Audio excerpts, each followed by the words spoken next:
Hey, what's up guys? I've got a review here about my new laptop that I just got a couple days ago, and this is the Lenovo G550. Yeah, it's part of the value line, and it starts at about $700 for this model, which is I believe it's a 29583BU model.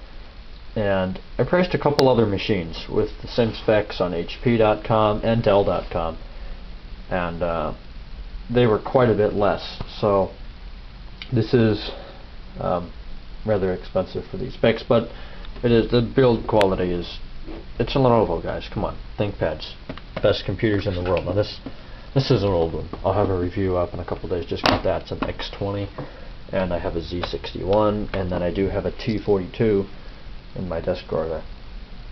So, anyways, we'll take a look at quick look at the box it came in. It's a really small, nice cardboard box. Says Lenovo, Intel, got a handle, and your regular stuff. It does not come with any reinstall CDs or anything, so you kind of have to back that up yourself.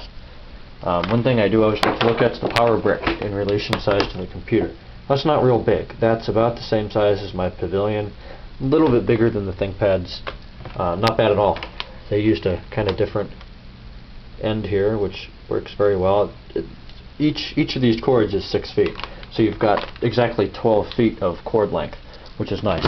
And then the actual power cord is grounded but not polarized, which is fine. So first we'll look on the left. Here, go get a virtual tour. You have a Kensington lock port, fan vent, 10100 Ethernet, VGA, HDMI, 2 USB 2.0, and whatever this is. It's got a dummy card in it. I don't know, some expansion port of some sort. Speakers are on the front, which is nice because then you can close the lid and listen to music. Power light, battery light, Wi-Fi light, and hard disk activity light. You'd find there they light up white. There's a Wi-Fi switch, headphone, and microphone and headphone rather. 6-in-1 media card reader, MMC, MS, MS Pro, SD, and XD. On the right side, USB 2.0, DVD, RW, and your power jack. On the back, nothing but your battery, which is very easy to take out. In the back, there's this one giant panel here. Under that, your DDR3 memory, there's 4 gig of that. It's 1066 megahertz. Your wireless card, hard drive is bottom right. Your processor and graphics card are right here too by the fan. So that's really easy to get to, and it is replaceable. Unit shipped with Windows Vista Home Premium 64-bit OEM Service Pack 1. And then here's your battery. There's 2 switches to unlock. Pull it away from the battery, slide it out the back door. It's a 6-cell battery. Pretty good life on it. Take a real quick look in the BIOS here and open it up for you. It's a 16:9 ratio display. Well, that means that it's HD quality, HD aspect ratio. It's 1366 by 768 native resolution, and with HDMI out, you can put it up to 1080p high resolution on your TV. Intel Core 2 Duo T6500 at 2.10 gigahertz, 4 gig of RAM. It's got a Western Digital Scorpio 320 gig hard drive. As you can see, it's a Lenovo G550, and it's a GSA DVD-ROM or DVD-RW drive. Phoenix BIOS, very simple. It's got a couple nice things in it. You can actually change. Saw that somewhere.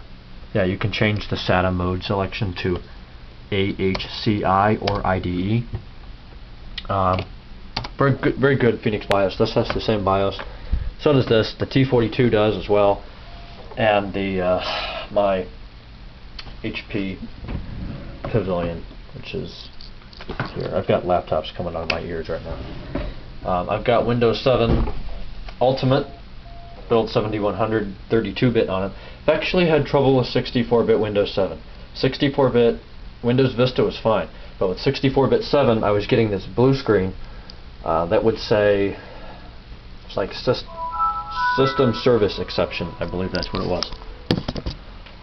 It's got an Alps touchpad, which I've used better. It's just a little bit laggy, that's it, but you get used to it. It's got a decent keyboard with a number pad over there, which is really nice. I like that a lot. power buttons top left, you have a backup thing, and then you have your buttons that light up, your cap lock, num lock, scroll lock, volume control buttons, and if you install the right audio driver from Lenovo, then you get on-screen display telling you when you increase your volume, which is useful. Brightness, this screen goes really bright. I'll turn it up all the way and you get the same on-screen notification. That's super bright. I'll turn it down. I really haven't used it over half since I got it. We have an integrated 1.3 megapixel webcam, which is not much better than my 1.3 megapixel webcam and my ThinkPad there. Intel Centrino, that's just the processor platform, and Windows Vista sticker. 2 buttons, not a lot of feedback, and as you can hear, they're not the quietest things in the world. Decent touchpad, you have scroll lock. The Alps driver is nice, it's just not the best physical thing I've ever used.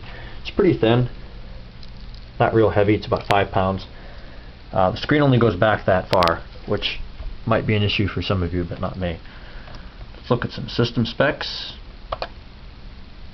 It's got that Intel 4500 MHD graphics, which I am very impressed with. Out of my 4 gig, Windows 7 32-bit can use 2.93, which is fine. 2.1 gigahertz. It's rated a 4.1 by Windows, which is excellent for a laptop. 5.5 processor, 5.5 RAM, 4.1 graphics, 4.9 gaming graphics, and 5.4 primary hard disk. So that's definitely par for a laptop. Graphics are super smooth. I'm really happy with the graphics. That's probably one of my favorite things. Processor's really fast. It's on 11%. RAM is great. It's only at 24%. And again, that is DDR3, which is a new standard. It's a LED backlit screen, which is brighter, uses less power, and supposedly a little clearer. If any of you guys know the application called OE Cake, I think Chris Perillo looked at it a while ago. Here it is. You're probably familiar with it. If not, bear with me. It's a fairly graphics intensive program, and you'll see just how fast this is. If I get some powder, and if I pay attention here, put that down, look at that. It's really fast. I mean, usually it would totally lock up and freeze if you covered the whole screen in this stuff and then tried to light the powder on fire, and it would be pixelated and it'd just be a bad situation.